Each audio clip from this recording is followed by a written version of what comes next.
Okay, I'm Masaki Satoh. I'm from University of Tokyo, from Japan. So I and Hiroaki Miura is the only two Japanese coming from Japan. So yeah, Akio Arakawa graduated University of Tokyo. This is the University of Tokyo. I'm in the different campus, but Hiro is the same campus in the main area. So I'm not a student of Akio. I'm a student of Taro Matsuno. Taro Matsuno is slightly younger than Akio Arakawa, but they are very much communicating in their ages. The right figure is my first communication with Akio Arakawa through the CMAP activity. This was the Kauai Island. Yeah, David Randall holding a workshop for preparing the CMAP activity 2003. Here, the left is me and Kimoto-san, Arakawa-san, and Sumi-san, and Hiroaki Miura-san. And this is the first communication with Arakawa-san.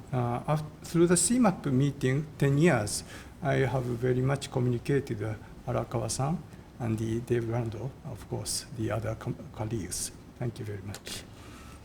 So we have been developing NICAM, high-resolution global model.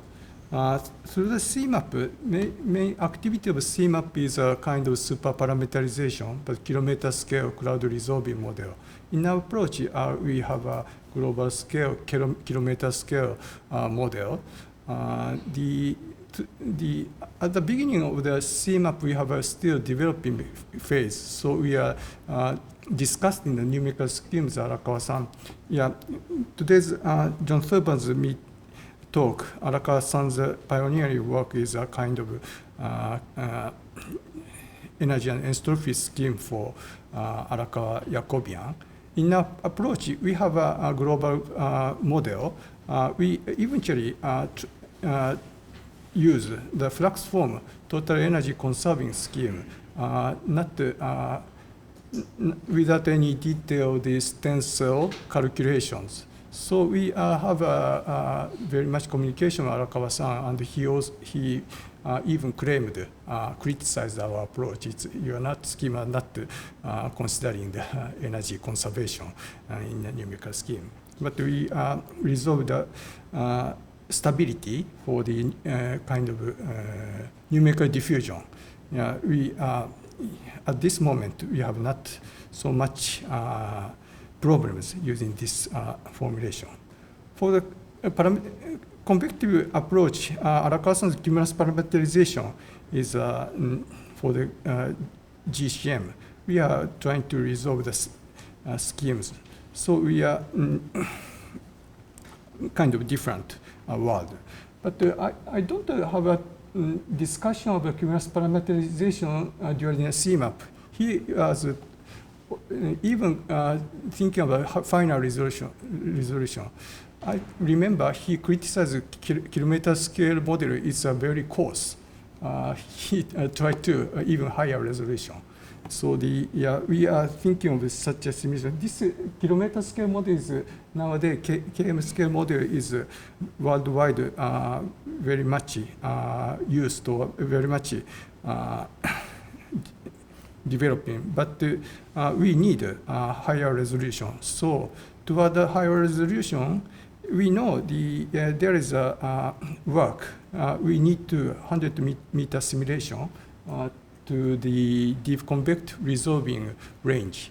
Kilometer scale model doesn't have a convergence of vertical velocity. This is our previous work from 14 kilometers, 3.5. Even the 1.7, 870-meter vertical velocity is not converging. Vertical velocity is becoming marginally capturing with resolution 2 kilometers. Causal resolution is just permitting vertical velocity. So yeah, it's a known knowledge. So we try to go into further, even high resolution. So our recent activity is going to the global large eddy simulation, targeting 200 meters. So thanks to the Fugaku computer, we can have a capability of computer resource to run 220 meters of global domain. So we have current NICAM configuration is not good for possible for global energy eddy simulation. We need to make dynamics and physics mainly for the PBL scheme we developed for the LES and computation efficiency we need. So the current strategy for running the global 230-meter simulation is spin up from the coastal resolution for few days. So from this 870-meter simulation, we run targeting 8-hour simulation. It's kind of a regional model forecasting time scale. After 2 hours spin up, we think remaining 6 hours is a kind of analysis time. Currently, we have done only 4 hours, so we just show the preliminary result today, but we have achieved 440-meter simulation. So this is a global view of OLR. OLR is not so different between these resolution. So maybe we cannot see the difference from this one. For going to the detail, this is a tropical cyclone clouds. We see the signals of the improvement for the high resolution. For precipitation, the difference is clear. 4 kilometer is a kind of popcorn structure. For the kind of resolution 220 meter, we have very contrast of the precipitation. So we maybe it's familiar for regional model activity. We know the advantage of 100-meter simulation. So maybe to realistically capture convective systems, we have a global LES. But we also stay around the kilometer scale model. So we need to compare or know the difference between these two, even for use of kilometer scale model. For tropical cyclone, we think it's really important for the internal structure of the eye walls or spiral bands may depend on the very fine convective structure. So we are looking for in detail the tropical cyclones and convective systems. So we are first we are now analyzing vertical velocity. It's good for mass flux representation. So currently we only show the resolution until 440 meters. We have a 1.1 degree average vertical velocity profile in the global domain. We can see the difference like this one and this one. Maybe we see the change around 1 kilometer and above 1 kilometer. So the behavior is some difference between these two range. And this is zoom up view. So we may see finer resolution, and also the maximum speed is makes bigger. So we analyze maximum vertical wind speed. This is maximum vertical velocity within the 2.5 degree box at the middle of the troposphere. So maximum velocity is clearly dependent on resolution. So we have stronger vertical velocity in the final resolution, kind of 20 meters. Interesting to see tropical over ocean area is very strong, but it's just one snapshot. It depends on the location, and over the land, only some location is we have a strong vertical velocity. Then this is an interesting quantity, updraft fraction. This is we are sorry to not good color bars, but maybe we are more interested in the ITCZ around the area. This fraction kind of this value is important 2 or percent is the upward fraction is captured in this high-resolution simulation. So we think of a few percent of upward fraction in the tropical domain. Maybe we need to evaluate some available observation data. Okay, this is a profile of the vertical maximum winds and the minimum winds for resolution dependency.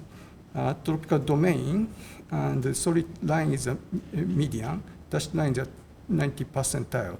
So we have a clear resolution dependency, both median and 90 percentile. But it has a sign of coming converging in these two regimes. This is 870, 414, maybe 220 meters is some sign of convergence. So we have a good property of this resolution. This is downward velocity. And also upward fraction. Upward fraction is also how this profile. This lower level fraction is related to African area, lower level PBA boundary layer, ski boundary layer. But in general, this have a convective system behavior. So this number 4 of 6 is we have obtained the first time. Okay, I'm finishing. Okay, this is summary. We have tried to calculate the vertical velocity to understand the mass flux of convective system and to test the Alaka-Schubert scheme. So vertical wind motion have been unknown from observation and simulations, improvement of physical representation of vertical motions. So we are very much working for observation comparison. Earth-scale satellite we launch in next year. It's only capture vertical motion of clouds, not the vertical velocity, but it's important. Some radar information is useful. So we started global large eddy simulation, or 220 meter in NICAM simulation. So first global view of upper fraction and maximum vertical velocity is becoming available. Maximum vertical winds increase resolution, and this shows smaller tendency of convergence at this resolution.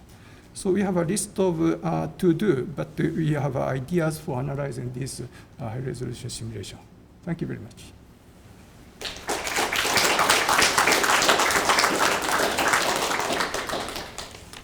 Questions? Dave? Very nice. Have you looked at, for instance, probability distributions of rainfall intensity as a function of these resolutions?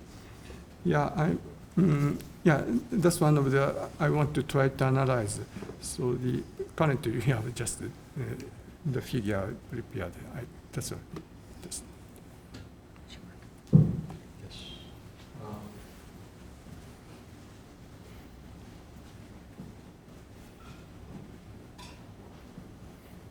Your focus on vertical velocity is very interesting. If I understood correctly, one of your last slides, you are close to convergence in the updraft in the mid-troposphere. You don't expect convergence in the planetary boundary layer if it's anything like a chromograph spectrum. What else besides vertical velocity really should be used as the relevant convergence criteria for these tropospheric cloud resolving simulations? Mm-hmm. Okay, thank you. Yeah, currently I think that we can marginally the large eddy resolving for deep convective clouds. So shallow clouds is maybe different. We need more. So yeah, you're correct. Yeah, I'm thinking about it.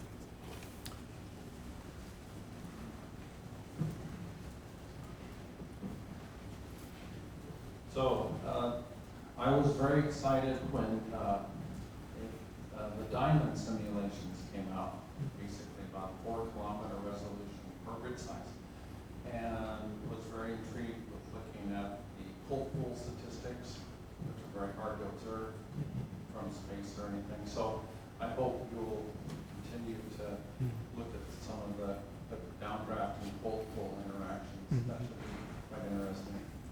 Yeah, that's a If good you point. need someone to analyze it, let me know. Yeah, yeah.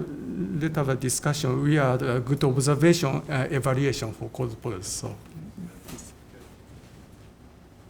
top, I wonder if you change waveform resolution in your simulation, and do you have a sense of the relative improvement of waveform and horizontal resolution? Yeah, the first idea is we try to one-to-one vertical and horizontal resolution in its first target. But memory issue, we are not to get reaching this one.